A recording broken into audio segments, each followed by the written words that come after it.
Hello there, thanks for stopping by. This is Mr. B from Mr. B's 15-minute lessons to carry on our tour through British history from 43 AD onwards, where the Stone Age left us, those two Stone Age lessons, all the way up to when the Romans invaded Britain, when Claudius, we call it the Claudian invasion. So without further ado, here we go with part one of Roman Britain. Okay, so in this first part, we're going to look at all the sort of armour and equipment that the soldiers wore. And I really love this one because, unlike my Stone Age one where I just get to wear my normal t-shirt, with this one I actually get to wear my Roman chainmail. We'll talk a little bit more about that in a second. But this first one is all about the sort of kit the Romans had. And if you watched the helmets and headgear special from a few weeks back, you've already seen the helmet here. I don't know if you can see that on camera. You've already seen the helmet. But we're going to take that forward a little bit. We're going to look at this armour here. We're going to look at the sword. We're going to look at the chainmail in a little bit more detail. And then in the second episode, we're going to be looking at this stuff here, which is the contents of the kit bag, the sort of things that the soldiers wore as they carried around, a bit like the rucksack, if you like, that they carried around. 43 AD is when the Romans invaded Britain. And we've got this guy called Claudius. Now, we'd had two failed invasions before that. We'd had Caesar in 55 to 54 BC. And there's a little interesting fact about Caesar. He was well known for having a big nose. But if you'd have called him Big Nose or anything like that, he wouldn't have considered it an insult. In fact, he would have been quite proud of it because it was a characteristic, which is a feature of his family. The way they looked, they all had big noses. So if you recognised that he had a big nose, he thought it was just that you was saying that he belonged to this noble, this brilliant family. So it was nothing to be ashamed of, which we can take a little bit of a lesson from that. So that was Caesar in 55 to 54 BC. He invaded Britain. And we think he left Britain. He tried twice. We think he left the second time because the barbarians, they were the people who he didn't like. Anybody who he didn't like was called the barbarians that he tried to take over. They had started to invade the rest of the empire and started to fight back. So he had to leave Britain. That's why we think, anyway, we think he stayed for about 8 months. And then in 40 AD, we had this strange fella called Caligula. Now, Caligula's a really interesting one, and that takes us to our first artifact here. By the way, guys, all of the ones that I've got here are replica artifacts, which means they are just copies because we can't get any real Roman stuff, any big Roman stuff anymore. This is the first thing. Now, here's the thing, first thing to remember about the Roman items is they've all got Latin names. So Latin is this language that the ancient Romans used, which is still used sometimes today, but not as popular now. So these are called caligae. These are the boots. Now, normally, mine have just got rubber on because I normally have to work in school halls. But normally they would have hobnails, big nails in the bottom. You can't wear that in a school hall, of course. And they wore a sock as well, bit of a holey sock made out of wool.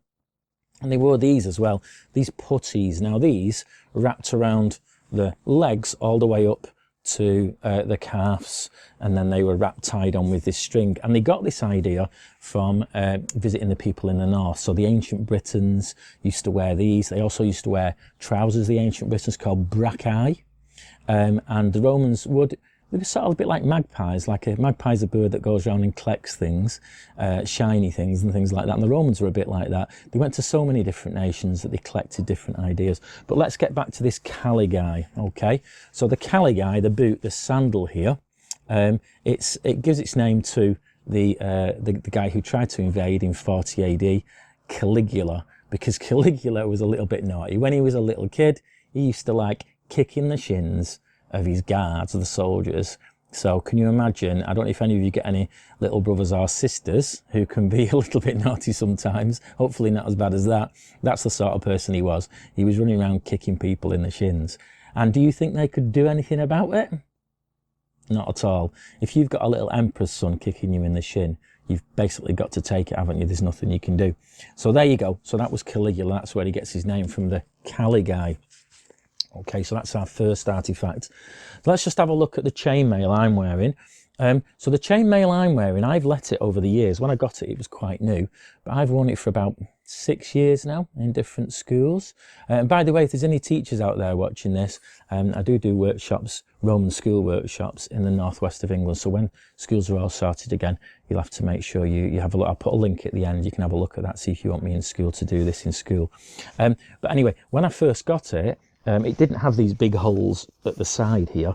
They've come through me, keep pouring it on and taking it off. And because the arm there is the bit that stretches as you put it on, the metal stretches, the little pins, the little links come apart and they fall off. So I tend to, if you've ever had me in your school, you might find these, as I've left at the end of the day, a couple of these little links. But I've let it go like that because this would be the sort of armour, it's still called armour even though it's chainmail, worn by a class of soldiers called the auxilia. Now, I shall put a picture up now. You can hear some dogs barking in the background there. I'll put some pictures up now of an auxilia soldier with the chainmail, just to show you what I mean. Okay, so have a look at that. So the auxilia soldiers were basically the really cheap form of soldiers. They were normally the soldiers that were captured villagers. So if you was a villager, you was captured by the Romans, your village was attacked, then you would be given a choice. It's not a very good choice. It's a choice of live and fight for the Roman army or die. So it's not a very good choice at all. So you won't get this fancy gear. We're going to come on to this in a sec. You would have got this here. Now this would have been put over your normal clothes as a villager. So you might have had, if you was an auxilia soldier, the braccae, the trousers on. They might have been even like a tartan, like a check pattern. They might have just been a plain colour, but they would have been made of wool because that was the main source of cloth at the time, wool. So there you go. You would also been given a coloured tunic. Now this is like a football shirt, so you can tell who's fighting for who. So your tunic underneath, I'm wearing a red one here. Red is the colour of the god of war, Mars. But it might have been a cream coloured one. Some of them even had green ones. So basically, as long as they all had the same, that's basically what it was about, so they can see you on a battlefield. But the bottom half could be, like I say, trousers or something like that. So this was the auxilia. Now, armour has a really interesting name. At the start of both names of armour, and I'll put this on the screen now, we have Lorica, the word Lorica, which means armour. And then you have a couple of different types following that. You have Lorica Hamata with a H, which is this sort of stuff, which is the chainmail. And then you have Lorica Segmentata, which is these segments here, like the segments of an orange. And this is much, much stronger. Now, basically this, when it gets hit by a sword, I'm going to take my sword out now. I'm going to show you this in a second. This is called a gladius. But when it gets hit by a sword, it protects you like that. It doesn't protect you very much like that. So a sword or an arrow can easily go through it, but it does protect you from a cross cut like this. Like I say, we'll come to the sword in a minute. But this is much more stronger. You can see, you can barely get in. Even when you can get in, they're not going to let you because they're going to have their own sword on that side. So it's very, very difficult. And when you wear it, it does fold up as well. Okay, so I'm just going to pop the helmet on actually as well. Now, I did put this on in my helmet and headgear lesson the other week. So if you haven't seen it, you can see how it fits. But you can get the full picture now. Now, the auxilia helmets would have been the same as the normal legionary helmets. So that would have been the same, but like I say, the armour would have been different. So that's the helmet. The helmet protects 3/4 of your head.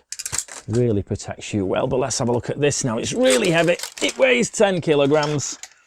Now, it actually weighs the same weight as the stuff I'm wearing here, but I can tell you, having worn both, this is really, really uncomfortable. This is much more comfortable because, of course, you can move around like this. It's a lot easier to use. Okay, so like I say, Lorica Segmentata. What you're looking at here is actually the back where it's fashioned, but they both look exactly the same. This is the back, so you would put that round your back. You would put your arms through there, and then you would fasten it around the front. But although you can move in it, it does pinch pretty much everywhere. To give you an idea of how much it pinches, when I put this on pupils in school and put it on their back to feel the weight of it just briefly, we need to make sure that they're wearing long sleeves or even have some fleeces that they put on to protect themselves. Not that it cuts you, but we don't want it to hurt you, see. So it does hurt when you put it on, basically. But you can see a lot more protection than, for example, this here. Now, you would only get this if you was either from Rome or a place that was what we called naturalized. So in other words, a city that had been Roman for so long that you actually felt like a Roman when you was born there. You was born as a Roman citizen. There was a bit of a difference also in the two types of soldiers. These guys were generally better off, the legionaries. The legionaries might just fight in the spring and the summer. So it started in March normally, which is the god of war, like I say, Mars. They would meet actually in a field called the Field of Mars, just outside Rome. And I've got this image of these really overweight guys who all winter have had the time off and maybe gone back to their bars or their cafes that they own, or maybe just to their sort of villas, and probably not keeping as fit as they should, and not being able to fasten their armour and walking up to the Field of Mars. But by the end of the summer, when they came back, they would have had big rippling muscles because they would have worn all their armour all over through the summer. So there you go. These guys still had to do a lot of work. Both soldiers had to be in the army for 25 years. So just let's think about that for a second. Obviously, you're all different ages who are watching this. But if you just think about your age now, I know you wouldn't join the army at 7, 8 or 9 years of age, but just imagine you did now, and let's do a little bit of maths. So can you work out how old you would be in 25 years' time if you decided to join the army now? Like I say, you wouldn't be able to, but if you did, how old would you be in 25 years' time? And that will tell you when you're about to leave the army. So I'll tell you what, parents, if you want to pause this, you can do, or we can just do it on a countdown of 5, okay? So how old would you be in 25 years' time? Or maybe, if they'll tell you their age, how old would your parents be in 25 years' time? Maybe they don't want to tell you that. So here we go. We're going to go 5, 4, 3, 2, 1. 5, 3, 2, 1. Okay, did you work it out? Well, of course, if you was 10, you would be 35. If you was 9, you would be 34. So that gives you an idea. So if you joined when you was 18 or maybe 20 years old, you wouldn't be 45 years old before you left the army. Here's the thing though, not all of them survived because of course it was really, really dangerous. Okay, so that's the difference between the two types of soldiers. Now in 43 AD when they invaded Britain, this is very much the sort of kit they would have had. So this is a gladius. This is just a replica of one that was found in Pompeii, and it's a short sword. You can see it's engraved on here with a picture of a god. And then you've got this, which is normally an animal bone, maybe a sheep or an ox bone, because it doesn't, it absorbs the sweat in a better way than say modern plastic does, even though plastic wasn't invented then. You've got this brass insert here, which means that you can insert a blade. And then we've got this blade here. Now this blade is not sharp. We can't have blades that I can take into schools that are sharp. It's a special kind of metal that you can't actually sharpen. But everything else about it is exactly the same. Now, underneath that you would wear this, which is called a baltius, a belt. Now it's got these straps hanging down, which as they're moving around, as you're moving around on the battlefield, they don't look as though they can protect you, but they do actually. I've took this one off to show you. And they can break swords or damage them as people try and hit them. And basically, it's not perfect. It's not like wearing armour down on your legs, but it does give you a little bit of added protection. Sometimes these would also have medals on as well for the different battles that they'd won as well. But then you have this. So that's a baltius. And this is really heavy, by the way. This weighs 2 kilograms. And you've got this, which is, and this is nothing to do with toilets. It's called a Pugio. Pugio. See if you can say that. Pugio. Pugio. I'll put all these words on the screen for you anyway. And this is a dagger. Again, we can't sharpen this one. But this is a dagger that you would have had to buy yourself. The Roman army never gave you this. Can you imagine? You have to buy your own thing, which wasn't very nice. So there you go. Let's just go through these again. So we've got the armour, which is a Lorica Segmentata. We've got the shoe, which is a Caligae. We've got the belt, which is a baltius, the Pugio, and the sword, which is a gladius. Okay. So there you go. The life of a Roman soldier is very much all about the equipment he had. So, so I hope you join me for the second one. I hope you like this first one anyway, as a little bit of a taste.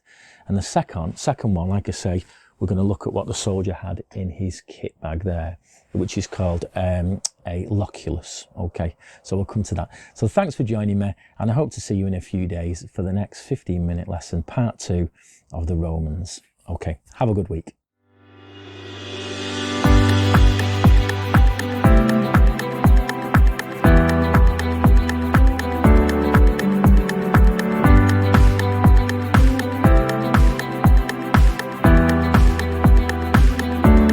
Thank you.